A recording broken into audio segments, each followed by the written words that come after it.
Hi, welcome back. This week we're going to talk about how I was thrown into a completely new phase in my musical journey. And we're going to talk about power metal. So, as you know, and we've been talking about this for a while now, I was quite happily entrenched in the hard rock music camp, listening to a lot of those bands. I was really into it, I really loved it. And at the same time, listening to more instrumental rock music from different guitar players, which were pretty well known at the time. And all was well. But then I had this band in high school. As you know, we've also talked about that. I wanted to play keyboards. Eventually, I got into electric guitar, and I started to play with a school band. And the band started to grow. At first, we were just like probably 4, 5, and then we started to get new people in. And initially, the band, this is going to sound very funny, but initially, the band had no drummer. So we were playing very interesting songs back then. That was just for a short period because we were looking for someone, and eventually we decided to do auditions. So they were open to the entire school, anybody could go. And one of my friends, one of my really good friends, decided to try out for the drummer position, and he was not very experienced. He had played a little bit here and there, but he was not like a constant musician. But he still wanted to try it out, so he could probably get into it. And we also had this other guy who somebody told us that he wanted to try out, and they were like, yeah, he told us, I have a cousin somewhere else in a different city who taught me stuff, and I played with him for a while, so I wanted to try it out. So sure, we brought them in, and they both tried for the drummer position, and my good friend didn't get it, but this other guy did. He was actually quite solid as a drummer. We were like, okay, he can play. We're good to go. So he got in the band, and we started to rehearse with him, and he's a super cool guy. We are still very good friends up to today. We're still in touch, and I just saw him a few months ago. But anyway, so he started to play with us, and he always had like this really positive attitude. It's nice to have a band with people like that, you know. And since we became good friends, we started to hang out outside of the band context. I would go to his place, and we were both really into music, so he wanted to show him, he wanted me to hear some of the stuff he was listening to. So he was a big fan of two bands that I was not familiar with back at the time. One was Rush, and the other one was Iron Maiden. So he obviously started to play both bands to me whenever he could. And I was like, okay, this is interesting, but I wasn't sure how to get into both bands. For some reason, for some reason, it didn't quite click for me as for other people it would, you know. I still liked things about them, but I was still like, maybe not my cup of tea. But anyway, so he continued to like play others of his favorite bands to me, and then one day he showed me this band, which just made me go like, okay, play that again. And it was a band called Metal Church, and this was heavier than what I was listening to, and had this like kind of like grit, and there was something about it that I just like hooked on immediately. So he obviously made me a tape of the band, and I started to like listen to them. Like, wow, this is awesome. So obviously, I asked him like, hey, do you know any other bands that sound like this one? Because this one I dig. He's like, yeah, sure.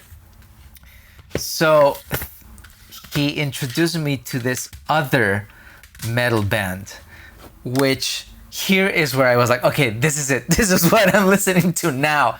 Not that I stopped listening to the other stuff, but now this was a big part of my repertoire. And this band is still today one of my favorite bands in the world, and it's Helloween. So these guys, in particular, this duology, I don't know what you would call it, Keeper of the Seven Keys, especially part 2.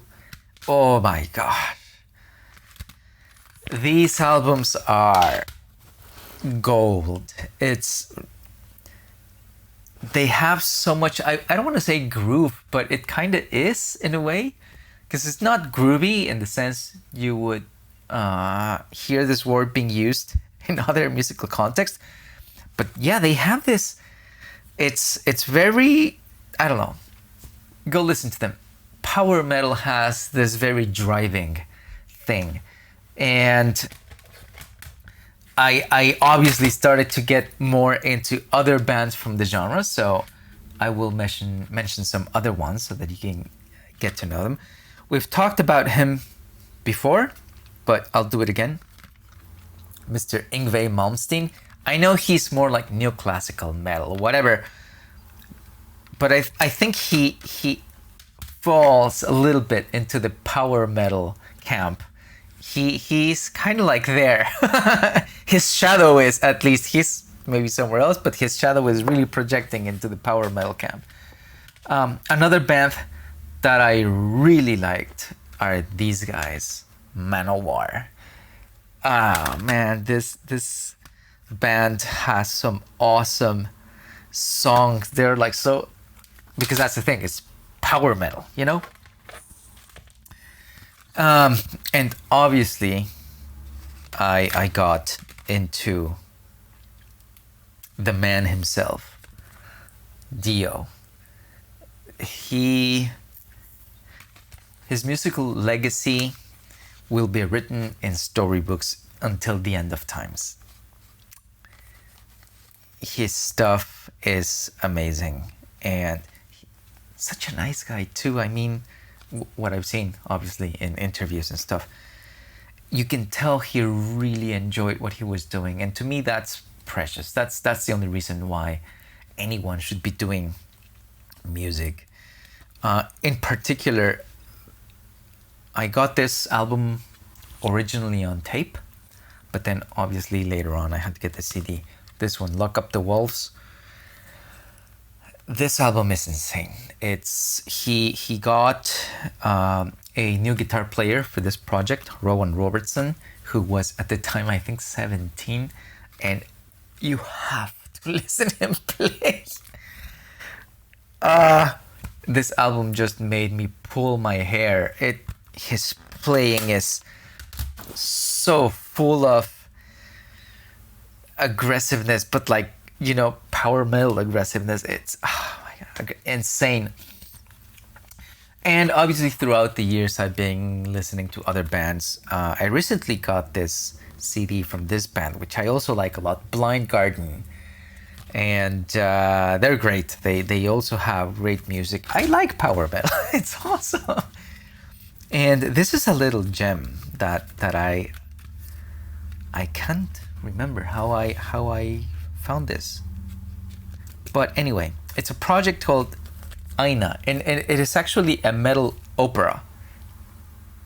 What's more power metal than opera? So opera is very common to hear opera or operatic voices in metal, power metal, and then symphonic metal and all this stuff. So I really got into it. I was like, oh yeah, all horses on, let's go.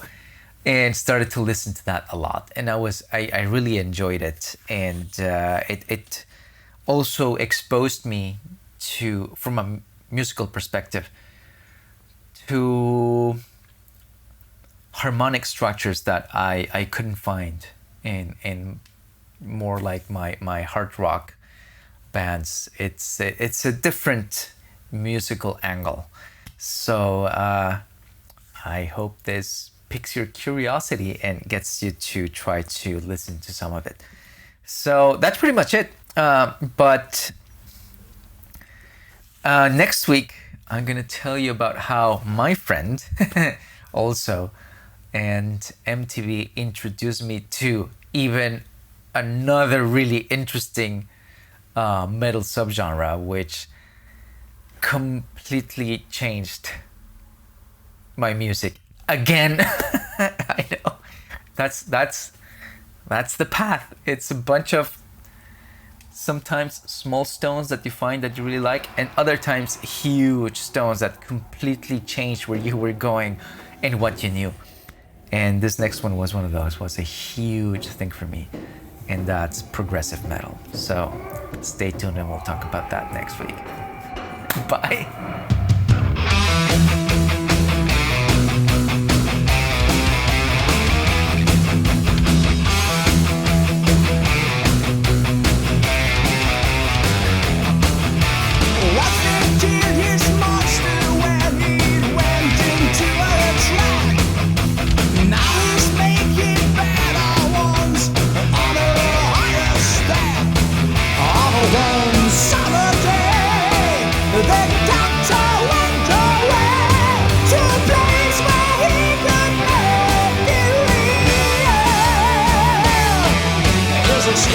Hips were nice, so he called her once or twice. Now his hips are aching, what a deal. Dr. Steve goes foggy creatures less than run into the night. They become